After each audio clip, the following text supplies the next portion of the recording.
கவனமாக இருக்குமாறு பார்த்துக்கொள்ளுங்க. பெருநாள் தொழுகை குறித்து அது கைகளை அவிழ்த்து கட்ட வேண்டிய, கைகளை உயர்த்த வேண்டிய அவசியம் இல்லை. முதல் தக்பீர், தொழுகை ஆரம்பிக்கக்கூடிய தக்பீருக்கு பின்னால் சனாவை தொடர்ந்து 7 முறை தக்பீர் கூறுவார். அதன் பிறகு அல்ஹம்து சூரா, அல்லாஹு அக்பர் அல்லாஹு அக்பர் அல்லாஹு அக்பர் அல்லாஹு அக்பர் ரப்பில் ஆலமீன் அல்லாஹு அக்பர்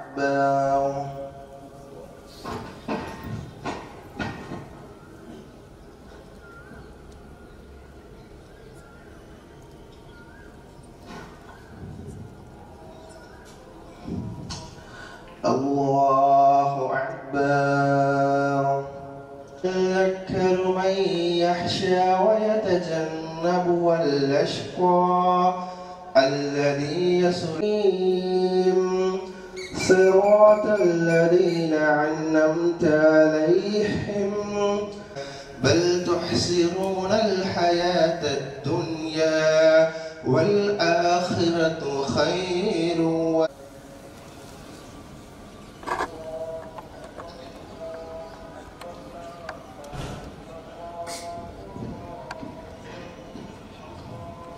سمع الله لمن حمده.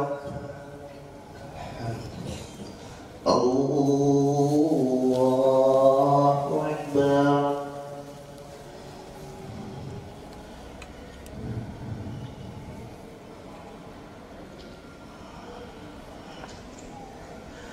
الله أكبر.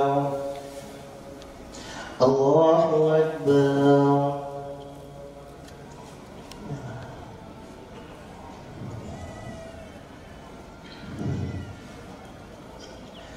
الله أكبر. الله أكبر.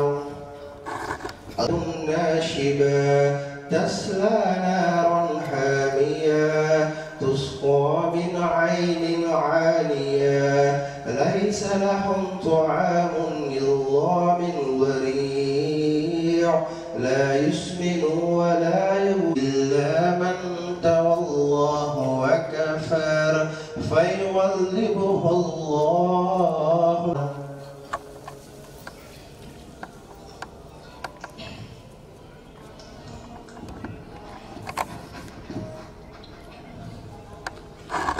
سمع الله لمن حمده.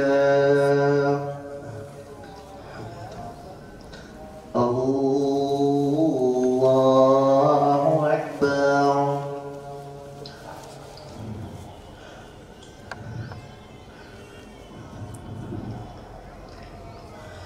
الله أكبر.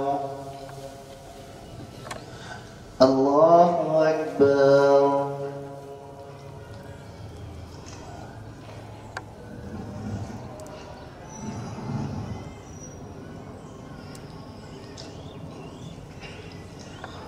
الله أكبر.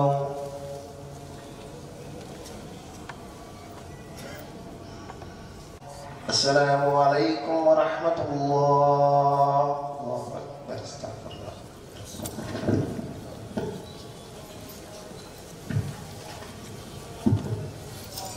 من نفس واحدة وخلق منها زوجها وبث منهما رجالا كثيرا ونساء வத்தகுல்லா அல்லதி தசாலுன பி. இன்னும் இந்த பெருநாள் தொழுகையில கலந்து அதனுடைய உரையை கேட்க அமர்ந்திருக்கும் குழுமியிருக்கும் நம்மவர்கள் அனைவர்கள் மீதும் வல்ல ரஹ்மானின் மறுமை நாள் வரை, இறுதி மனிதன் தஜ்ஜால் வரை எந்த மனிதனுக்கும் இது சாத்தியமே இல்லை என்பதைத்தான் நாம் கண்கூடாக பார்க்கின்றோம். கண்கூடா என்பதற்காக உங்களுக்கு எந்த கஷ்டமும் நஷ்டமும் இழப்புகளும் சோதனையும் வராமல் நீங்கள் நம்மளை பார்த்து அல்லாஹ் கேட்கிறான். சூரா அல்-பக்ராவிலே அல்லாஹ்வுடைய வாக்கு, பொருளாதாரத்தை எடுப்பேன், விளைச்சல்களை குறைப்பேன், உங்கள் உயிரையோ உங்களுக்கு நெருக்கமான உயிர். நபி அவர்கள் இதை விளக்கும் விதமாக இலகுவான வார்த்தைகள் நமக்கு சொன்னார்கள். நீங்கள் இறை நம்பிக்கை கொண்டால், அல்லாஹ்வை நம்பினால், இறைவன் ஒருவனே என்று ஏற்று இறை தூதரை பின்பற்றி எனக்கும் என்னை. அஸ்ஸலாமு அலைக்கும் வரஹ்மத்துல்லாஹி வபரகாத்துஹு. நான் கலீல் ரஹ்மான், மதுரை மாவட்ட பேச்சாளர், தமிழ்நாடு தவ்ஹீத் ஜமாத். இங்கே நம்ம தமிழ்நாடு தவ்ஹீத் ஜமாத் மஹபூபாளையம் கிளை சார்பாக ஹஜ் பெருநாள் தொழுகை சிறப்பான முறையிலே நடைபெற்று முடிந்திருக்கின்றது. உண்மையில் உலகத்தில் ஒவ்வொரு மார்க்கங்களும் மதங்களும் பின்பற்றக்கூடிய கொண்டாடக்கூடிய பலவிதமான பண்டிகைக்கு மத்தியில் அதற்கான காரணிகள் உலகத்திற்கு பல்வேறாக அறிவிக்கப்பட்டு கொண்டிருக்கக்கூடிய வரிசையில் இஸ்லாம் மனித வாழ்வில் மனிதனுடைய மன நிம்மதிக்கும் மன அமைதிக்கும் அவனுடைய மனோபாவம், அவள் உள்ளத்தில் உள்ள எதிர்பார்ப்பு, கடவுள் குறித்த புரிதல்கள் எவ்வாறு அமையப்பெற வேண்டும் என்பதை உலகத்திற்கு அறிவிப்பதற்கு தான் இந்த ஹஜ் பெருநாள்.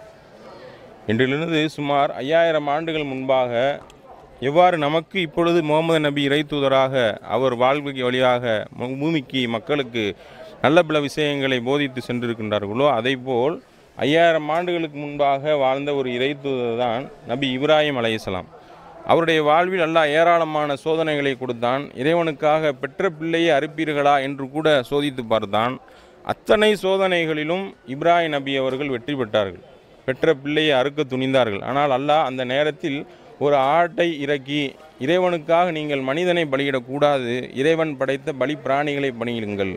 அதே நேரத்தில் அதனுடைய இரத்தமோ அதனுடைய சதையோ இறைவனை சென்று சேராது. உங்கள் உள்ளத்தில் இருக்கக்கூடிய அல்லாஹ்வை பற்றிய பயம், அந்த இறையச்சம்தான் இறைவனை சென்று சேரும் என்று அழகான முறையிலே ஒரு புரிதலை மார்க்க நமக்கு கற்றுக் கொடுத்தும் விதமாக நபி இப்ராஹிம் அலைஹிஸ்ஸலாம் அவர்களுக்கு அல்லாஹ் கொடுத்த சோதனையிலே நமக்கு அல்லாஹ் தெளிவுபடுத்தி, அவருடைய பெற்ற பிள்ளைகள், மனைவி, அவருடைய வாழ்க்கையிலே பொருளாதார இடைஞ்சல்கள், சத்தியத்தை தர்மத்தை மக்களுக்கு போதிக்கும் பொழுது அவர் கண்ட ஏராளமான இழப்புகள், இதிலெல்லாம் உள்ள நமக்கான படிப்பினை கூறி காட்டி, அந்த இப்ராஹிம் நபி எவ்வாறு பொறுத்து கொண்டாரோ, சோதனையிலே இழப்புகளிலே இறைவன் பக்கத்திலே மீண்டு கொண்டாரோ, அதுபோல் நம்முடைய வாழ்விலும் நம்மளுக்கு ஏராளமான சோதனைகள் வரத்தான் செய்யும், இழப்புகள் வரத்தான் செய்யும், பொருளாதாரம் அனைத்தும் நம்மை விட்டு போகத்தான் செய்யும். இன்று இருப்பது நாளை நம்மிடத்தில் இருக்குமா என்பது பெரிய கேள்விக்குறிதான்.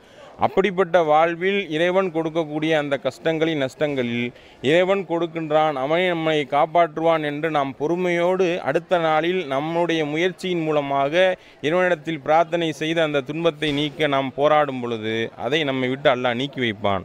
இந்த புரிதலை மக்களுக்கு கற்றுக் கொடுப்பதற்காகத்தான் இந்த ஹஜ் பெருநாள். அதனுடைய கதாநாயகர் தான் இப்ராஹிம் அலைஹிஸ்ஸலாம். அவரை பின்பற்றி தான் நம்முடைய இறை தூதர் முகமது நபி அவர்களும் இந்த பெருநாளை கொண்டாடினார்கள்.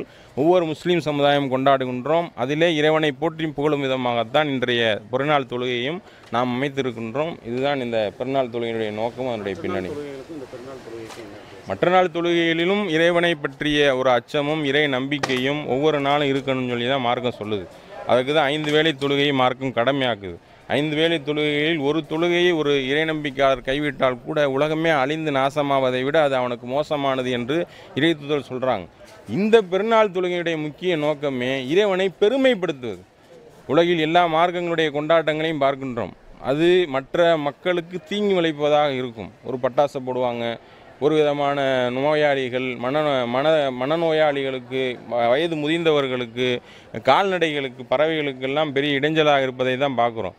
அதனுடைய ஆன்மீக அடிப்படையும் அதை போதிக்குதான்னு கேட்டால் கிடையாது. ஆனால் உலகத்தில் அதை கொண்டாட்டம் என்று செய்கின்றோம். ஆனால் இஸ்லாம் பெருநாளின் கொண்டாட்டம் என்று தலையாய விஷயமாக சொல்வது இந்த பெருநாள் திடலில் கூடி இறைவனை பெருமைப்படுத்துவதுதான். அதில் உறவுகள் வருவார்கள், சொந்த பந்தங்கள் வருவார்கள், விட்டுப்போன உறவுகள் வருவார்கள். அவரை சந்தித்து குலாவி அன்பை வெளிப்படுத்தி இறைவன் கொடுத்த அருளை நினைத்து நாம் பெருமைப்பட்டு அதற்காக இறைவனை போற்றி புகழ்ந்து இறைவன் மிகப்பெரியவன் என்று சொல்லக்கூடிய தக்பீர் முழக்கத்தை தான் இந்த பெருநாள் தினத்தில் செய்கிறோம். அதை மையமாக வைத்தது தான் இந்த 2 ரக்காத் தொழுகையும் அது குறித்த உரையுமாக இருக்கின்றது. மற்றபடி மற்ற தொழுகைக்கு இதுக்கும் பெரிய வித்தியாசம் ஒன்றும் கிடையாது. இறைவனை போற்றி புகழ்வது தான். சரிங்களா? என் பேர் கலீல் ரஹ்மான், மாவட்ட பேச்சாளர், தமிழ்நாடு தவ்ஹீத் ஜமாத். நன்றி.